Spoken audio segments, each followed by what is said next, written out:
অতি সম্প্রতি ভারতের প্রধানমন্ত্রী জনাব নরেন্দ্র মোদী তিনি ভারতের যে পশ্চিমবঙ্গ তার রাজধানী কলকাতা তার আশেপাশের যে নাসিরনগর এলাকা রয়েছেন সেই নাসিরনগর এলাকার একটি নির্বাচনী জনসভাতে বক্তব্য দিয়েছেন এবং সেই বক্তব্যে তিনি যেভাবে বাঙালির বিরুদ্ধে বাংলা ভাষার বিরুদ্ধে এবং বাংলা দেশের বিরুদ্ধে বিষোদ্গার করেছেন আপাত দৃষ্টিতে এটি তৃণমূল কংগ্রেস বা মমতা ব্যানার্জির বিরুদ্ধে তার যে একটি রাজনৈতিক স্ট্যান্ড সেটা মনে হলেও এটি স্বাধীন সার্বভৌম দেশ হিসাবে ভারতের যে কেন্দ্রীয় সরকার সেই কেন্দ্রীয় সরকারের মনোভাব বাংলাদেশের ব্যাপারে কতটা জঘন্য কতটা ধ্বংসাত্মক এবং কতটা নির্মম এবং নিষ্ঠুর সেটি তার সেই বক্তব্যে ফুটে উঠেছে আমি জনাব নরেন্দ্র মোদীর সেই ভাষণটি নিয়ে অনেক চিন্তা ভাবনা করেছি এবং সেই ভাষণের প্রতিক্রিয়াতে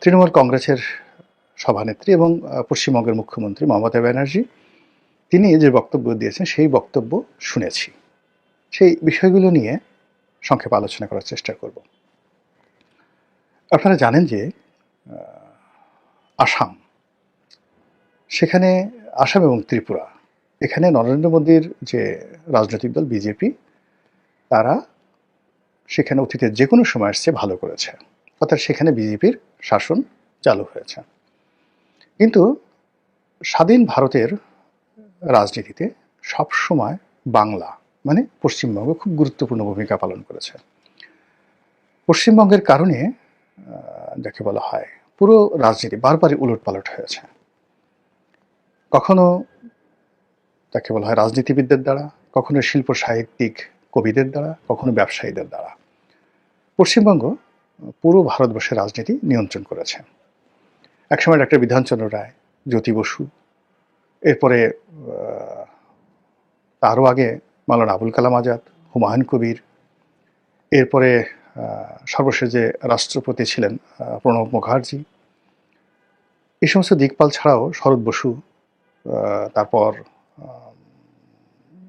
বাংলার বাগ আশুতোষ মুখার্জি শ্যামাপ্রসাদ মুখার্জি অসংখ্য লোক মানে যারা সর্বভারতীয় রাজনীতিতে এতটা দিকপাল হয়ে আছেন যে তাদের সমপর্যায়ের রাজনীতিবিদ আসলে তৈরি হয়নি কবি সাহিত্যিক সব ক্ষেত্রে মানে আমরা যেমন আমাদের বাংলাদেশে যেমন জাতীয় সঙ্গীত রবীন্দ্রনাথের ভারতের জাতীয় সঙ্গীত তো রবীন্দ্রনাথের বাড়ি কোথায় এই কলকাতাতে আবার তিনি বিয়ে করেছেন কোথায় যশোরে আমাদের এই জায়গাতে তো ভারতের যারা রাজনীতি করেছেন প্রথম থেকে তারা বাংলাকে সবসময় ভয় পেয়েছেন অর্থাৎ বাংলা যখন একত্র থেকেছে তার সঙ্গে সঙ্গে বিহার এবং উড়িষ্যা অটোমেটিক চলে এসেছে আসাম এবং ত্রিপুরা সেখানে বাংলার করদ রাজ্যে পরিণত হয়েছে এখন একটু ম্যাপের দিকে তাকান তো যে বাংলাদেশের ভূখণ্ড তার সঙ্গে পশ্চিমবঙ্গ বিহার তারপরে আসাম উড়িষ্যা এই যে অঞ্চলটি হাজার হাজার বছর ধরে একত্রে ছিল এবং এই অঞ্চলটি দিল্লির মানে এখানে যত বেশি ঐক্যবদ্ধ হয়েছে দিল্লির সিংহাসন তারা নিয়ন্ত্রণ করেছে সেটা পালদের আমল বলেন সেনদের আমল বলেন শশাঙ্কের জমানা বলেন হর্ষবর্ধনের জমানা বলেন সবসময়টাতে এমনকি বাংলা বিহার উড়িষ্যা সেই মুর্শিদ কুলি খান থেকে নবাব সিরাজউদ্দৌলা পর্যন্ত এই পুরো সময়টি বাংলা থেকে দিল্লি নিয়ন্ত্রিত হয়েছে এমনকি ভারত ইংরেজ শাসনের যে বুনিয়াদ কোত্থেকে হয়েছে এই বাংলা থেকে তারাই বাংলা বিহার উড়িষ্যা নবাবকে পরাজিত করে এই প্রথম কলকাতাতে তাদের রাজনীতি স্থাপন করেছে এবং একেবারে শেষ 1905 সন বা 11 সনের দিকে সেই তারা বঙ্গভঙ্গ করতে বাধ্য হয়েছে এর কারণ হলো তারা দেখলো যে এই বাংলাই তাদের যাকে বলা হয় মানে পতনের মূল কারণ মমতা ব্যানার্জি তার বক্তব্যে বলেছিলেন যে এই বাংলা সম্পর্কে ইংরেজদের যে ভয় ছিল পুরো ইংরেজ জমানাতে তারা মোট 7 লক্ষ কয়েদিকে আন্দামান নিকোবর দ্বীপপুঞ্জে তারা নির্বাসিত করেছিল এবং তার টোটাল লিস্ট মমতা ব্যানার্জি সেখান থেকে নিয়ে এসেছে ভারতবর্ষের অন্য কোনো জায়গা থেকে এর কাছাকাছি মানে যত লোক আন্দামান নিকোবর দ্বীপপুঞ্জে নির্বাসিত হয়েছিলেন তার 90% বাংলার আর 10% মাত্র পাঞ্জাবের এই যে বিপ্লবী এই বিপ্লবীদের কারণে কি হলো ইংরেজরা বাংলাকে 2 ভাগে বিভক্ত করেছে আর তারা পাঞ্জাবকে 2 ভাগে বিভক্ত করেছে পূর্ব পাঞ্জাব, পশ্চিম পাঞ্জাব।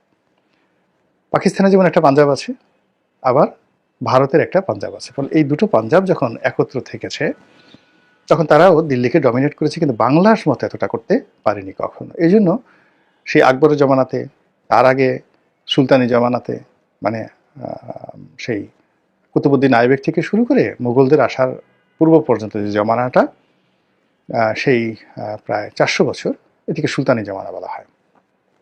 এই সুলতানি জমানাতেও এই বাংলাকে, মানে দিল্লির যারা প্রভু ছিলেন তারা এই বাংলাকে খণ্ড বিখণ্ড করে দিয়েছেন।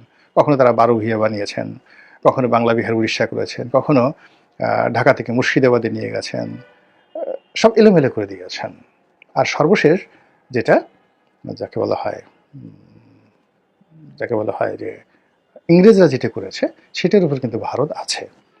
এখন ভারত কিন্তু বাংলাদেশটা দখল করতে চাচ্ছে না, কেননা ভারত যদি বাংলাদেশ দখল করতে চাইতো 71 সনে কিন্তু তারা সেটা করতে পারতো উইদিন 1 মিনিট। এটা কোনো ব্যাপারই ছিল না। 16 ডিসেম্বরে তারা সেটা করে নিতে পারতো, একীভূত করে নিতে পারতো। টু শব্দ, আমরা যেখানে এখন একজন সার্জিস হাসনাতের ভয়ে সকাল বিকাল ফিট পড়ছি, আমরা এখন যেখানে জামাতের বা শিবিরের একজন লোক ধমক দিলে আমাদের কাপড় নষ্ট হয়ে যাচ্ছে, আমরা হা করে থাকছি, আমরা ডক্টর মোহাম্মদ ইউনূস বা তার প্রেস সেক্রেটারি যদি আমাদের দিকে একটু হালকা করে চোখ মারে, জাস্ট একটা চোখ টিপ মারে, আমাদের জীবনে কিয়ামত ঘটে যাবে। এই হলো আমাদের সাহস শক্তি। এই একই অবস্থা আমরা শেখ হাসিনার জমানাতে আমরা তাকে ভয় পেয়েছি, মঈনুদ্দিন ফখরুদ্দিনকে ভয় পেয়ে আমরা রীতিমতো একেবারে টয়লেট করে দিয়েছি। তার আগে আমরা হাওয়া ভবনকে ভয় পেয়েছি, হাওয়া ভবনের আগে আমরা সেই শেখ হাসিনাকে ভয় পেয়েছি, শেখ হাসিনার আগে আমরা এরশাদকে ভয় পেয়েছি, এরশাদের আগে, মানে আমরা ভয় পাইনি কাকে বলেন তো? ওই সিংহাসনে যে বসেছে তাদের কাকে আমরা ভয় পাইনি? আমরা খালি আল্লাহকে ভয় পাইনি, আর নিজেকে ভয় পাইনি, নিজের বিবেককে ভয় পাইনি। এছাড়া পৃথিবীর সবাইকে আমরা ভয় পেয়েছি। আমরা পর্তুগিজদেরকে ভয় পেয়েছি, আমরা মানে ফ্রান্সকে ভয় পেয়েছি, ওলন্দাজদের ভয় পেয়েছি, আফগানিস্তানে যারা আসছে তাদেরকে ভয় পেয়েছি, ভারতের গুজরাট থেকে যারা আসছে তাদেরকে ভয় পেয়েছি, তুরস্ক তার্কি থেকে ইকবারউদ্দিন মোহাম্মদ বিন বখতিয়ার এসেছেন তাকে ভয় পেয়েছি, কাকে ভয় না পেয়েছি? কিন্তু যে জিনিসটি হলো সেটা হলো সেই দিক থেকে 1971 সালে ভারতের যে বাহিনী, তাকে আমাদের ভয় না পাওয়ার কোনো রিজন ছিল না। There is no reason.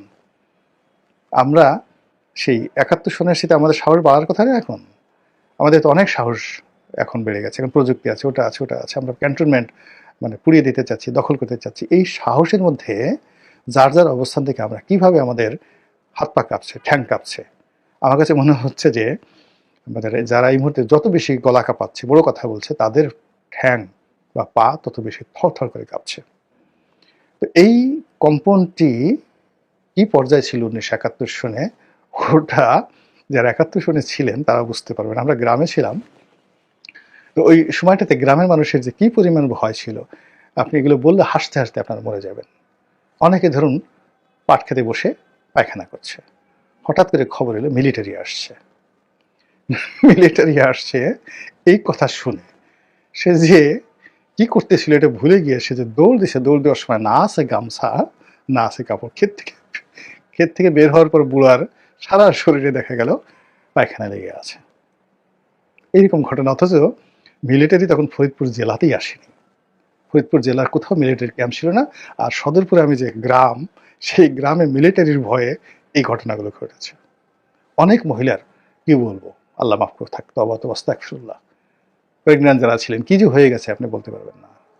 এই যখন বাঙালি পালাতে গেছে, ধরেন আমাদের বাড়ি থেকে পাশের বাড়ি ছিল এক রাজাকারের, মোল্লা বাড়ি। এখন আমাদের বাড়ি থেকে এই মোল্লা বাড়ি সব মহিলারা গিয়ে পালালো, 400-500 মহিলা। বলেন তো এটা কোনো বুদ্ধিমানের কাজ? যে আলাদা আলাদা বিভিন্ন জায়গাতে পালালে সেটা আলাদা হতো। এক মোল্লা বাড়িতে গিয়ে এই মানে 2 দিন 3 দিন পর পরে মিলিটারি আসবে, পুরুষেরা যেত সব ক্ষেত খামারে, আর মহিলারা গিয়ে ওই মোল্লা বাড়িতে গিয়ে পালাতো। এই হলো বাস্তবতা, বাঙালির সাহস। তো সেই সাহসটি 71 সনে যদি এই অবস্থা থাকে, আর এখন যদি এই অবস্থা থাকে, তাহলে বোঝার চেষ্টা করুন যে 71 সনে দিল্লি যদি চাইতো কি করতে পারতো, কিন্তু কেন করেনি? করেনি কারণে যে এই বাংলা বিহার উড়িষ্যার আবার এক হয়ে যাবে এবং এক হয়ে দিল্লি দখল করে ফেলবে। রাজনৈতিকভাবে দিল্লি দখল করে ফেলবে। এখন যেভাবে ধরুন একছত্রভাবে শিবাজি, ওই যে দিল্লিতে মানে বলে না যে শিবাজি রাও, সেই শিবাজি, তো সেই শিবাজির যারা বংশধর মতাদর্শের সৈনিক, এরাই কিন্তু সেই সর্দার বল্লভভাই প্যাটেল, ভারতের মুক্তিযুদ্ধের সময় বল্লভভাই প্যাটেলের শিষ্যই কিন্তু নরেন্দ্র মোদী। মানে এই গুজরাট কেন্দ্রিক যে আধিপত্য, এই আমরা 47 সন থেকে দেখেছি, এর আগ পর্যন্ত পুরোটাই ছিল কিন্তু কলকাতা কেন্দ্রিক। পুরো সময়টা হাজার হাজার বছর ধরে কলকাতা কেন্দ্রিক ছিল। আর এর বাইরে দিল্লিতে যারা দেখতেন তারা ওই বিদেশ থেকে আসতেন, আর তারা মানে আশেপাশে যে মধ্যপ্রদেশ আছে, উত্তরপ্রদেশ, মধ্যপ্রদেশ এবং এই যে রাজস্থান, সেই রাজস্থানের যারা রাজপুরুষ রাজনীতিবিদ তাদেরকে নিজেদের কবজায় রাখতেন। এর বাইরে কোনো রাজনীতি ছিল না, সেখানে কোনো রাজনীতি ছিল না। বাংলা সবসময় স্বাধীন, এখান থেকে টাকা যেত, এখানে তাদের বারবার যুদ্ধ করতে হতো। তো 71 সনে তাদের যে ভয় ছিল যে বাংলা যে কোনো সময় ঐক্যবদ্ধ হয়ে দিল্লি দখল করতে পারে, এবং সেই ভয়টি এই জমানাতে এসে মারাত্মক আকার ধারণ করেছে। এর কারণ হলো পশ্চিমবঙ্গে মমতা ব্যানার্জি যে শক্তি, তার যে জনপ্রিয়তা, তার যে সাহস, গত 100 বছরে পশ্চিমবঙ্গে কোনো রাজনীতিবিদ এতটা বাঙালিকে সিমেন্টেড করতে পারেনি।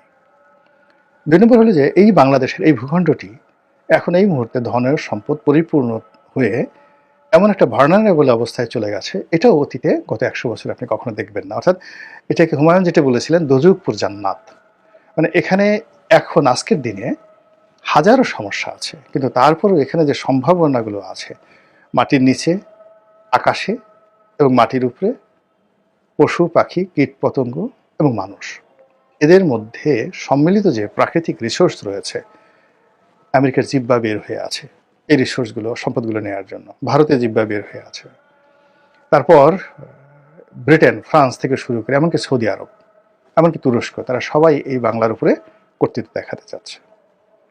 তো সেই অবস্থাতে যদি এই যে আমাদের বাংলাদেশে যারা এখন 7 সিস্টার্স দখল করতে হুমকি দিচ্ছেন, এটা আপনার কাছে যত হাস্যকর মনে হতে পারে, নরেন্দ্র মোদীর কাছে এটা হাস্যকর নয়।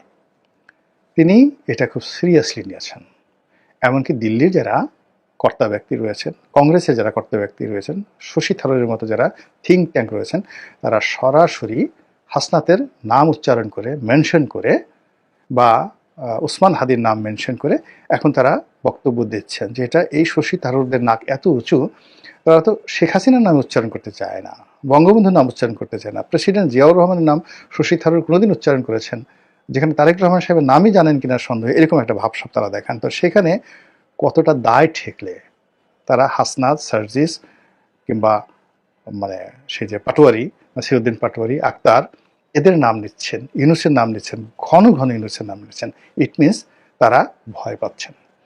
এবং সেই ভয়টাকে জয় করার জন্য বিজেপি এখন আসামের মতো, বিহার না ঠিক আসামের মতো, ত্রিপুরার মতো তারা সেখানে মমতা ব্যানার্জিকে পরাজিত করে বিজেপির শাসন প্রতিষ্ঠা করতে চাচ্ছেন এবং লোভ দেখাচ্ছেন যে আমাদেরকে বিজয়ী করো, দিল্লিতে আমরা যেভাবে কেন্দ্রীয় শাসন চালাচ্ছি তোমাদের এখানে যদি চালাতে পারি তাহলে তোমাদের উন্নয়ন ত্রিপুরার মতো হবে, আসামের মতো হবে। দেখো গত অল্প দিনের মধ্যে সেখানে কিভাবে পাল্টে দিয়েছে, এবং এখন পুরো পশ্চিমবঙ্গ রিফিউজি ক্যাম্পে পরিণত হয়েছে। বাংলাদেশ থেকে লোকজন আসছে এবং রিফিউজিরা সব কিছু নিয়ন্ত্রণ করছে, এবং আগামী দিনে এই রিফিউজিরাই পশ্চিমবঙ্গ দখল করে ফেলবে। এই হলো তার বক্তব্য। তাহলে বোঝার চেষ্টা করুন যে বাংলা নিয়ে তাদের অ্যালার্জিটা কোন পর্যায়ে, এবং সেই অ্যালার্জি থেকে, ভয় থেকে, আতঙ্ক থেকে তারা যদি বড় কোনো দুর্ঘটনা ঘটায়, এবং যেটি এখন বলা হচ্ছে যে তারা 71-এর মতো আবার অ্যাকশনে যাবে, তারা আবার সার্জিক্যাল স্ট্রাইক চালাবে, তারা আবার সেই যে আমাদের সীমান্তের সৈন্য সমাবেশ আলটিমেটলি তারা করেছে, সামরিক শক্তি বৃদ্ধি করেছে, টহল বৃদ্ধি করেছে, এবং দেখলাম যে অনেক জায়গাতে তারা টহল বৃদ্ধি করেছে যেন অনুপ্রবেশ না ঘটে বাংলাদেশ থেকে। তো এই জিনিসগুলো, লক্ষণগুলো কি আপনার কাছে স্বাভাবিক মনে হচ্ছে? স্বাভাবিকভাবে মনে হচ্ছে না। এমনকি মমতা ব্যানার্জি তিনি যে প্রতিক্রিয়া দেখাচ্ছেন, এটাও আমার কাছে স্বাভাবিক মনে হচ্ছে না।